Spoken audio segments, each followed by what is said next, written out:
Yeah, that's fine. A good vach, Gemar Chsimateva, whatever we say now as we prepare for the next holiday of Sukkot. I want to share with you a true story. They're all true, by the way. A story about a famous Jewish guy who lived in England. His name was Sir Moses Montefiore. I believe he lived to be 110, and he was at one point the Lord Mayor of the city of London. This Sir Moses Montefiore was a very, very, very wealthy man. He was an incredibly generous person. So many places in Israel, hospitals around the world. In fact, there's a little village in Argentina called Mosesville, where he used to have 4 synagogues, and he built the city and paid for the rabbis of everything going on over there.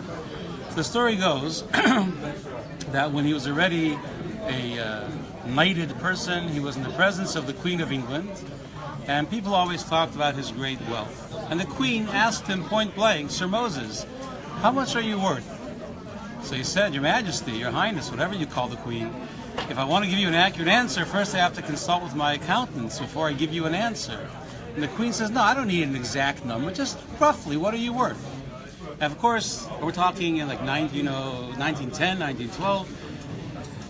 It was rumored that he was a millionaire in British sterling, which must have been a lot of money. So he thought for a moment and he said, "Your Majesty, I'm worth around 100,000. And the Queen looks at him, and her face changes some colors. She gets very upset and says, "Sir Moses, everyone knows you're worth nearly £1 million. How could you say 100,000? And he said as follows, "Your Majesty, the money that I gave away is the money that I mentioned to you. 100,000 is the money that I gave to various charities. That money is mine no matter what happens to the stock market, to real estate, or to your pleasure with me. What I gave away to help others, that is truly my wealth." Sometimes we go through life thinking about me. I would like to suggest with this story, especially coming from Yom Kippur, we start thinking about others. And when we do something to help another person, we truly help ourselves, them, and make the world a better place. Go do it.